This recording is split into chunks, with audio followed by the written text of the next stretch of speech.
एक समय की बात है। एक राज्य में एक प्रतापी राजा राज करता था। एक दिन उसके दरबार में एक विदेशी आगंतुक आया और उसने राजा को एक सुंदर पत्थर उपहार स्वरूप प्रदान किया। राजा वह पत्थर देख बहुत प्रसन्न हुआ। उसने उस पत्थर से भगवान विष्णु की प्रतिमा का निर्माण कर उसे राज्य के मंदिर में स्थापित करने का निर्णय लिया और प्रतिमा निर्माण का कार्य राज्य के महामंत्री को सौंप दिया। महामंत्री गांव के सर्वश्रेष्ठ मूर्तिकार के पास गया और उसे वह पत्थर देते हुए बोला, महाराज मंदिर में भगवान विष्णु की प्रतिमा स्थापित करना चाहते हैं।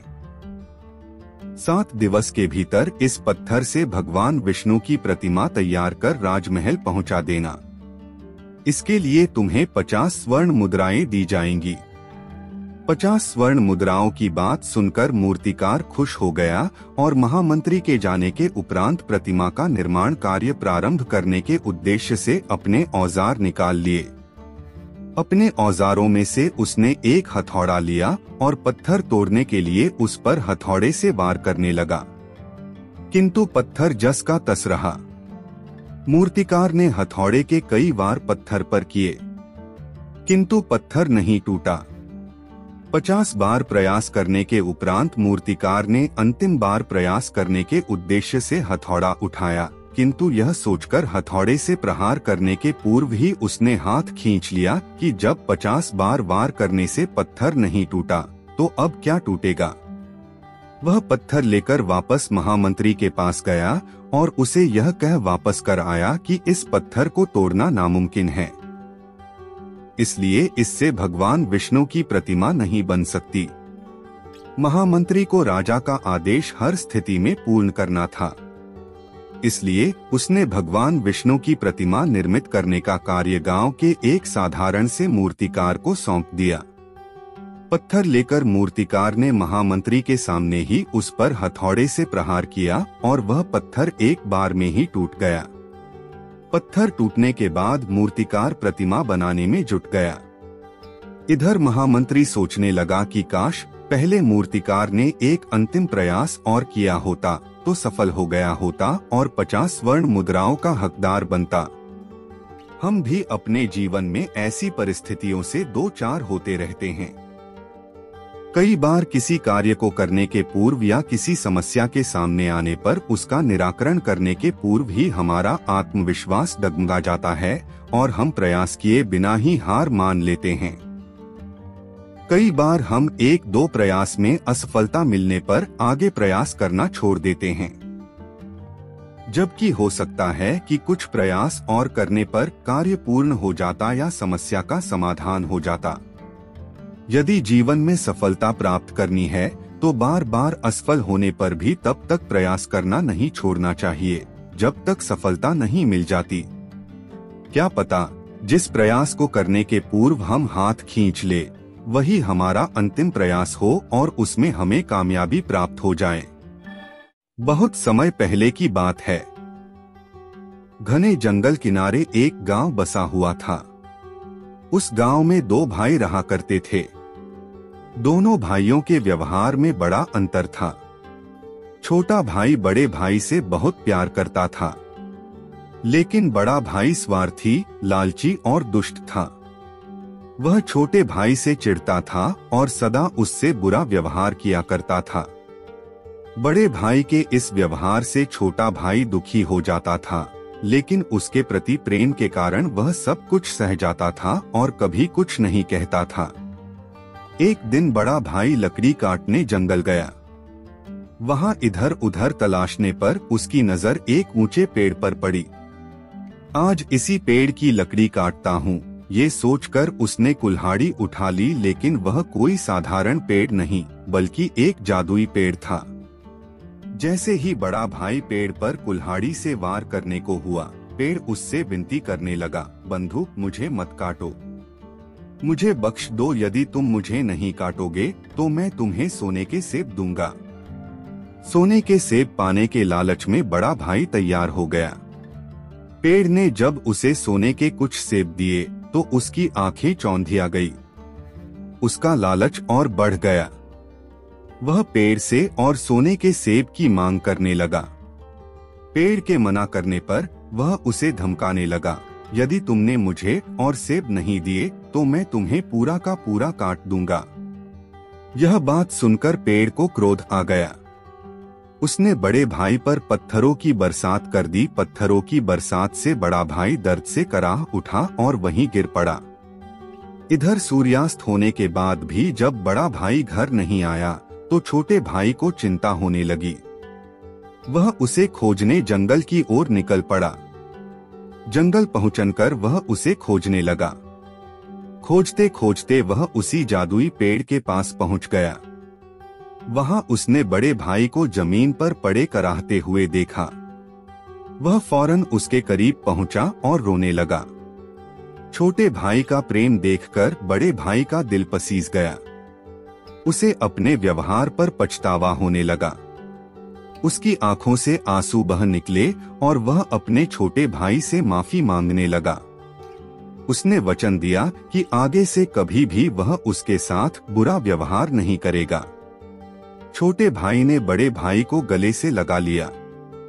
जादुई पेड़ ने भी जब बड़े भाई के व्यवहार में बदलाव देखा तो उसे ढेर सारे सोने के सेब दिए।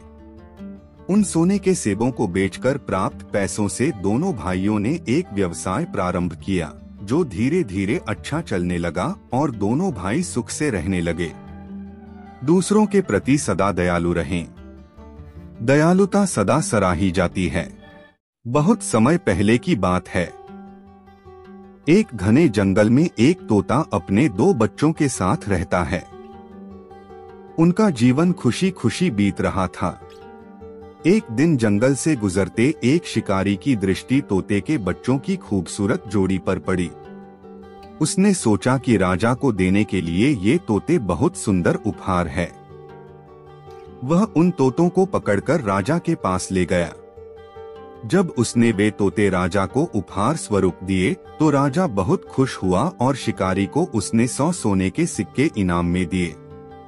राजमहल में लाए जाने के बाद तोते सबके आकर्षण का केंद्र बन गए। उन्हें सोने के पिंजरे में रखवाया गया। हर समय सेवक उनके आगे पीछे दौड़ते रहते। नाना प्रकार के ताजे फल उन्हें खिलाए जाते। राजा उनसे बहुत प्रेम करता था। राजकुमार भी सुबह शाम उनके पास आकर खेला करता था। ऐसा जीवन पाकर दोनों तोते बहुत खुश थे। एक दिन छोटा तोता बड़े तोते से बोला, भाई, हम कितने खुशनसीब हैं जो इस राजमहल में लाए गए और ऐसा आरामदायक जीवन पा सके। यहाँ हर कोई हमसे कितना प्यार करता है, हमारा कितना ख्याल रखता है। हाँ भाई, यहाँ हमारी जरूरत की हर चीज बिना मेहनत के हमें मिल जाती है। हमारा जीवन पहले से अधिक आरामदायक हो गया है।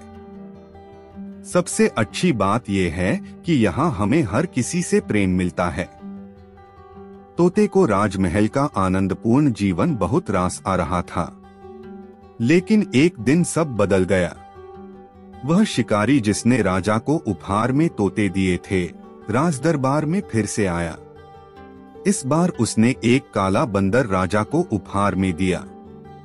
अब काला बंदर राजमहल में सबके आकर्षण का केंद्र था। सारे सेवक उसकी देखरेख में लग गए। उसके खाने पीने का विशेष ख्याल रखा जाने लगा। तोतों के प्रति सबने ध्यान देना बंद कर दिया। यहाँ तक कि राजकुमार भी अब तोतों के स्थान पर बंदर के साथ खेलने लगा। यह देखकर छोटा तोता बहुत दुखी था। वह बड़े तोते से बोला, भाई, इस काले बंदर ने हमारी सारी खुशियां छीन ली है। इसके कारण अब हमारी ओर कोई ध्यान ही नहीं देता। बड़ा तोता बोला, कुछ भी स्थायी नहीं रहता मेरे भाई। वक्त बदलते देर नहीं लगती। कुछ दिन बीते। बंदर था तो शरारती।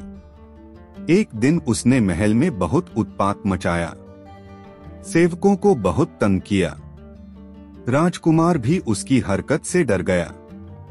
राजा को जब बंदर की कारस्तानी पता चली तो उसने उसे जंगल में छोड़ आने का आदेश दे दिया। आदेश का पालन कर बंदर को जंगल में छोड़ दिया गया। उस दिन के बाद से तोते फिर से महल में सबके आकर्षण का केंद्र बन गए। अब छोटा तोता बहुत खुश था।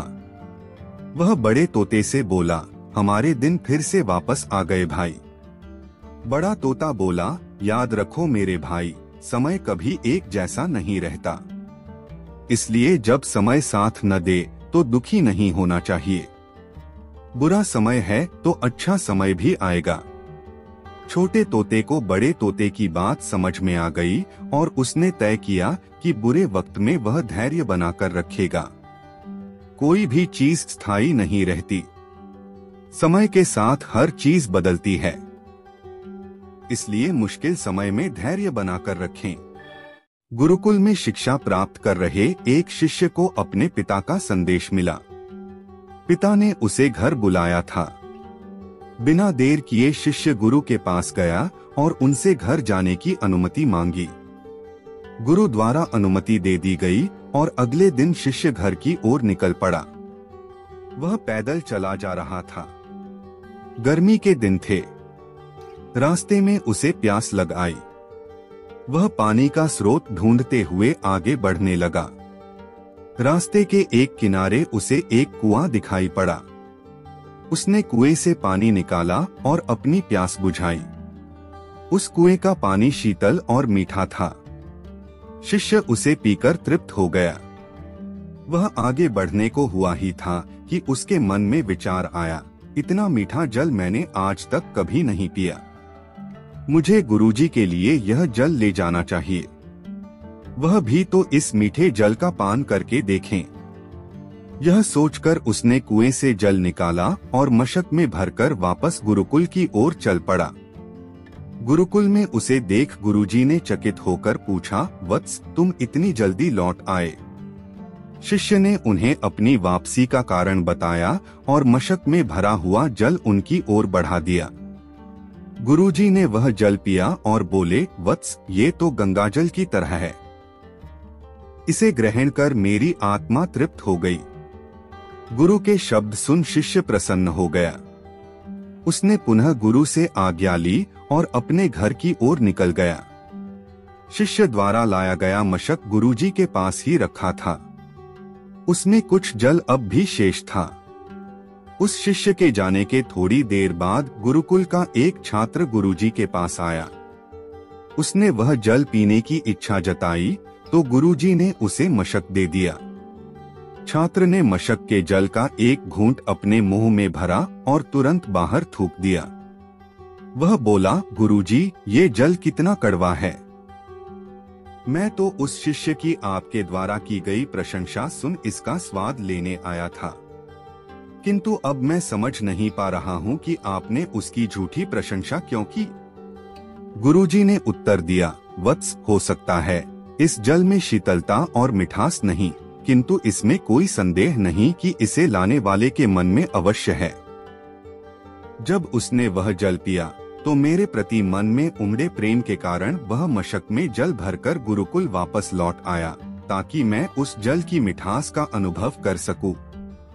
मैंने भी जब इस जल को ग्रहण किया तो इसका स्वाद मुझे ठीक नहीं लगा, किंतु मैं उस शिष्य के हृदय में उमड़े प्रेम को देखते हुए उसे दुखी नहीं करना चाहता था।